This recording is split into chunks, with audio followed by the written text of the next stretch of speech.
আসসালামু আলাইকুম রহমতুল্লাহি ওয়া সবাই কেমন আছেন? আমি ভালো আছি আলহামদুলিল্লাহ। তো যে রেসিপিটা করব এটা হচ্ছে ভাজি করব। তো সেটাই আর কি শেয়ার করতেছি। আপনারা কে কিভাবে ভাজি করেন কমেন্ট সেকশনে জানাইতে পারেন। আমি এখানে তেল দিয়ে দিচ্ছি। আমি আজকে ভাজি করব হচ্ছে পেঁয়াজের কালি। তো আমি এখানে হচ্ছে পেঁয়াজের কালি ভাজি করার সময় কোনো পেঁয়াজ ব্যবহার করি না। তো এই যে পেঁয়াজের কালিটা দিয়ে দিলাম।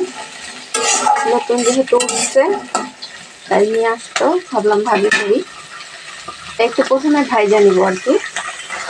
পেঁয়াজের কালিটা আমি কতক্ষণ ভাইজা নিচ্ছি তেলের উপরে।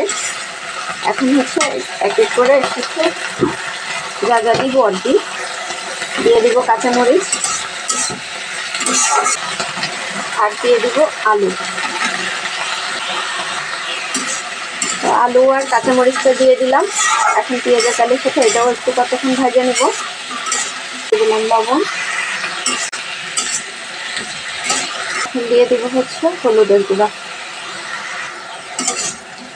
হলুদটাও সুন্দর করে মিশাই নেব। সাথে দিয়ে দেবো একটু শুকনো মরিচ আর কি। এখন ঢাকা দিয়ে ডিম আছে রান্না করব।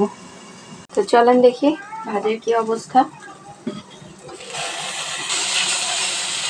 আমি হচ্ছে একটু রসুনের কোয়া দিছিলাম ভাজির সাথে।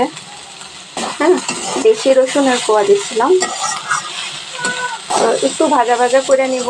এখন আর ঢাইকে করবো না, রান্না করব না। তো এই যে আমার পেঁয়াজের কালিটা হচ্ছে একদম গলে গেছে। পেঁয়াজটা যেহেতু পেঁয়াজের কালিটা একটু মিষ্টি মিষ্টি লাগে, এজন্য আমি একটু ঝাল ঝাল করে ভাজি করছি। হয়ে গেছে, এখন হচ্ছে নামাই নিব। তো এই যে আমি ভাজিটা নামাই ফেলছি। পেঁয়াজের কালি দিয়ে আলু দিয়ে ঝাল ঝাল করে ভাজি করছি। কেমন হয়েছে সবাই জানাবেন। আর সবার কাছে অনুরোধ রইল চ্যানেলটা সাবস্ক্রাইব করার জন্য। আবার দেখা হবে অন্য কোনো ভিডিওতে। সে পর্যন্ত সবাই ভালো থাকবেন। আল্লাহ হাফেজ।